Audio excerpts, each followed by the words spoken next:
Oke Velas, halo Velas. Kembali lagi di podcast Laki-Laki Lasut episode ketiga. Tiga nih hari ini kita langsung seperti opening kita tadi ya. Betul. Apa itu? Bahasa apa itu? Ya ahli kubur. Ya, hari ini kita merugikan kuda. akan sedikit membahas tentang horor ya. Oke. Ih, serem. Seremnya.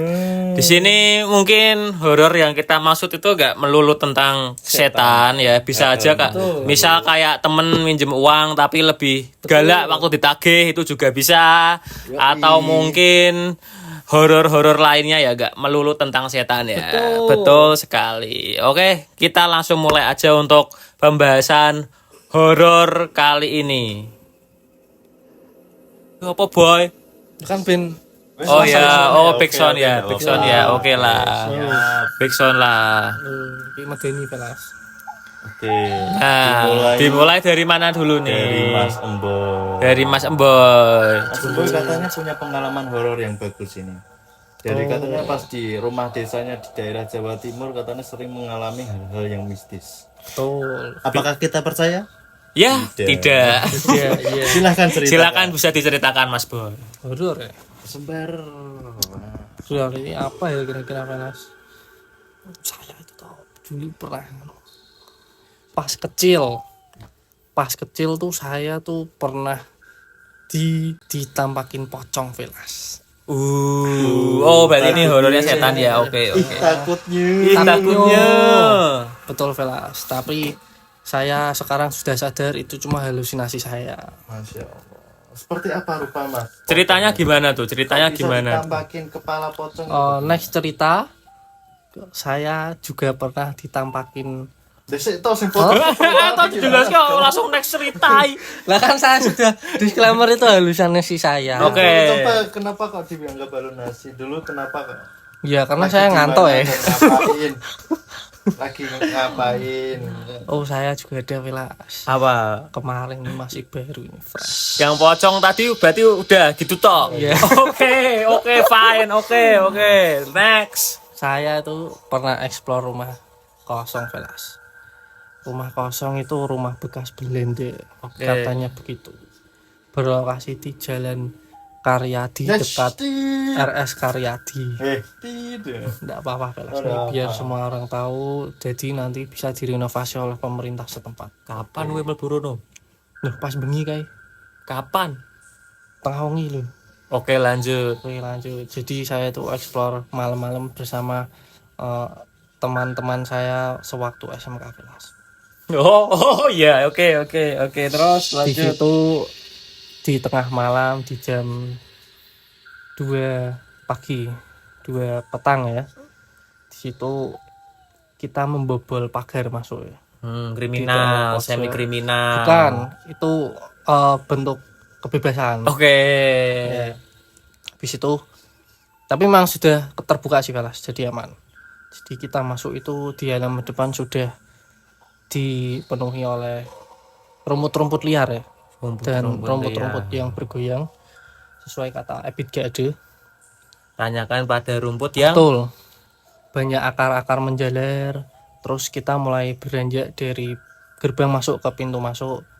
Di sela-sela halaman itu memang banyak rumput. Jadi karena suasana sunyi ya. Jadi kita melangkah sedikit pun itu suaranya itu sangat menggetarkan hati, jiwa raga dan bulu-bulu yang ada di tubuh kita itu berdiri semua. bulu atas, bulu bawah. Betul. Setelah kita masuk ke pintu masuk rumah tersebut, kita disambut oleh garasi sepertinya Velas. Seperti basement. Iya. Dari basement itu ada tangga menuju lantai pertama, yakni living room atau ruang keluarga.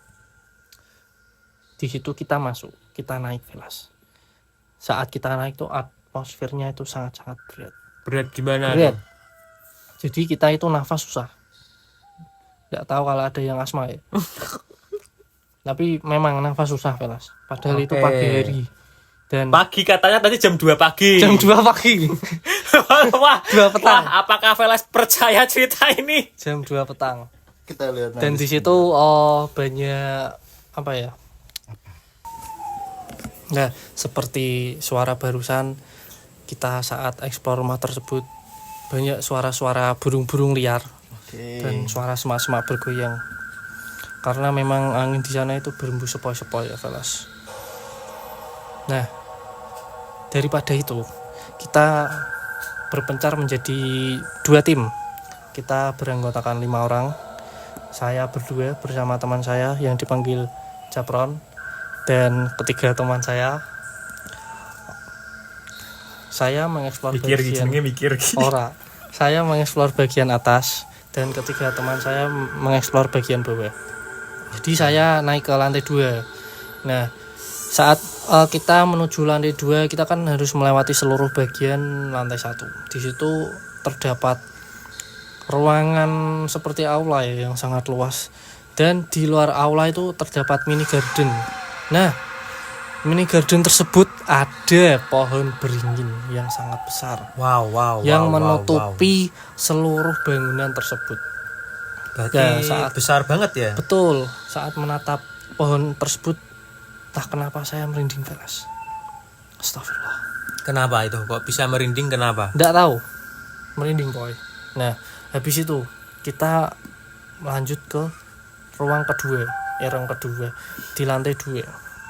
Di lantai 2 itu banyak banget barang-barang peninggalan dari mungkin anak-anak liar yang pernah di situ ya. Banyak sekali alat kontrasepsi gitu terus ya. banyak senjata tajam. Yang kita takut itu kalau ada preman ya, Velas.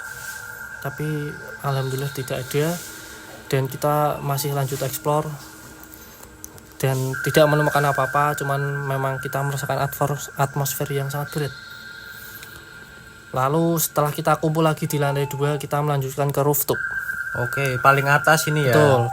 Saat di rooftop kita entah kenapa merasa sangat lega, karena memang terbuka dan kita bisa melihat rumah sakit Karyadi dan juga gereja yang ada di sebelahnya. Di situ kita foto-foto dan alhamdulillah tidak ada apa-apa.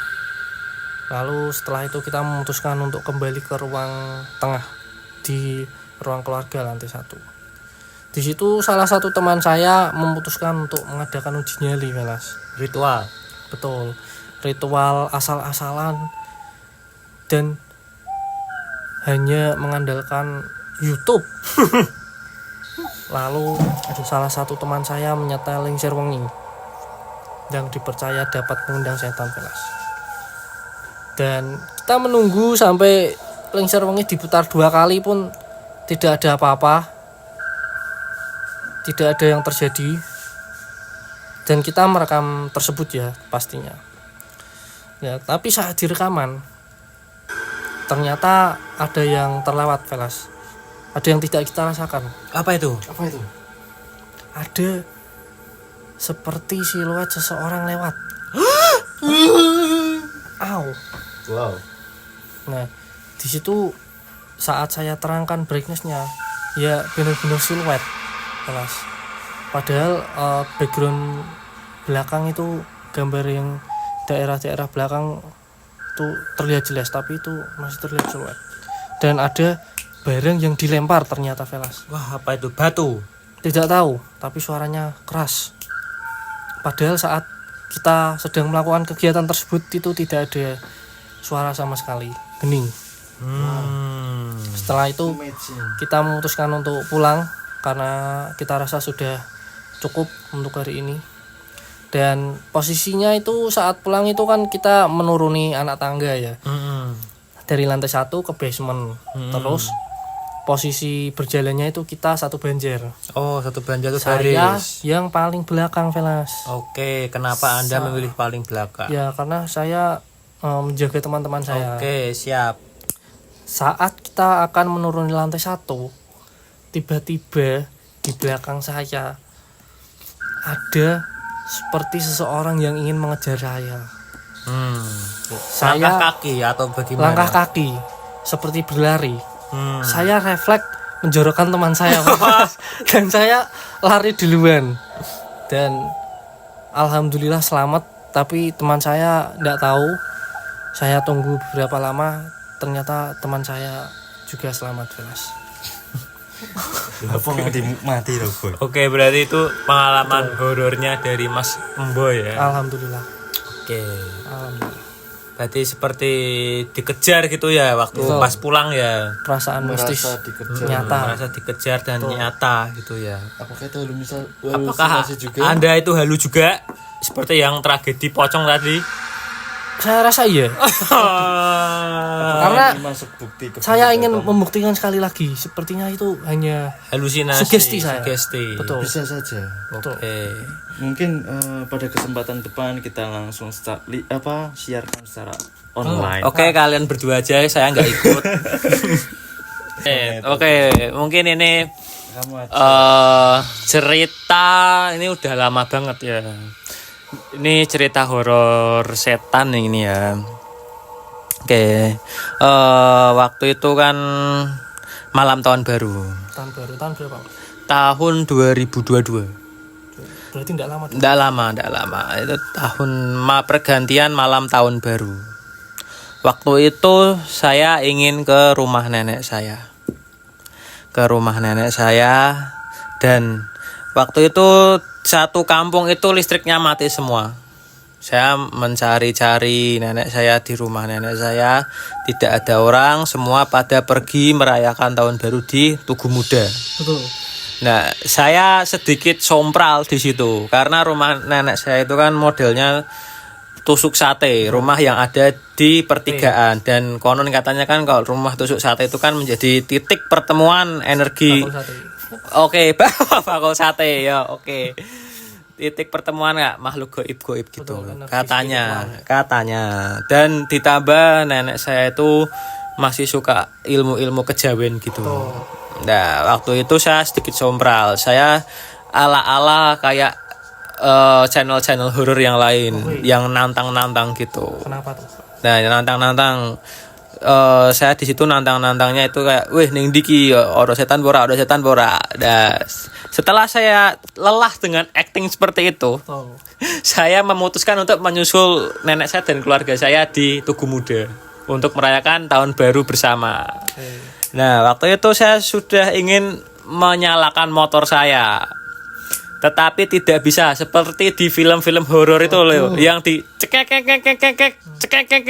gitu. Starter, Mas. Dia itu di double starter. Diongkel, Mas.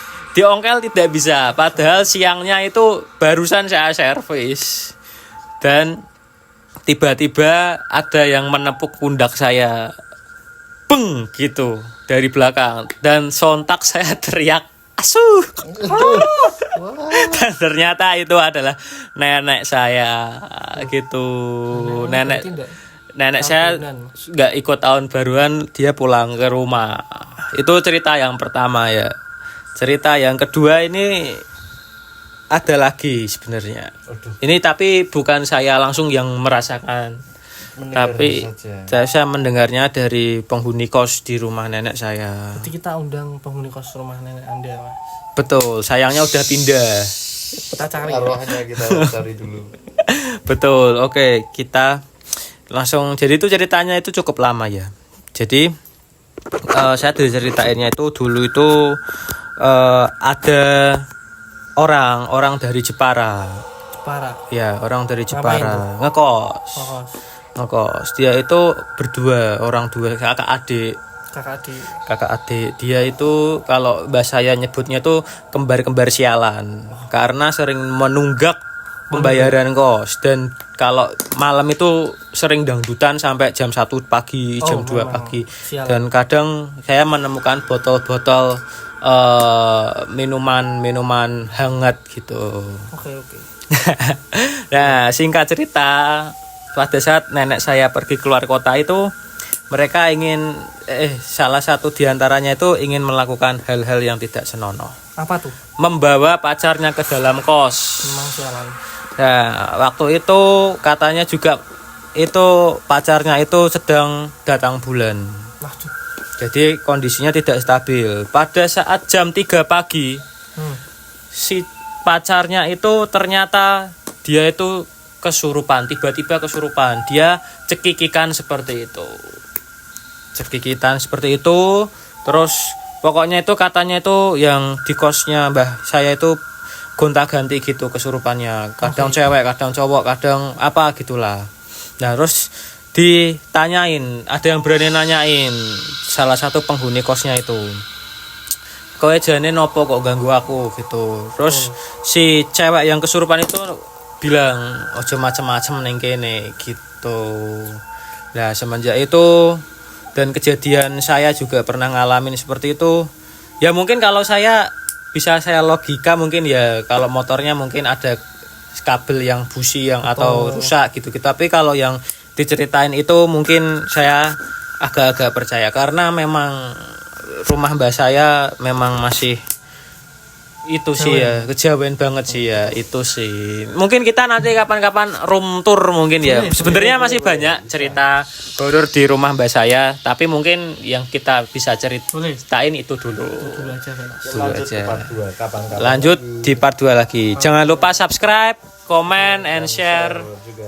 dan dukung channel ini terus. Terima kasih Velas.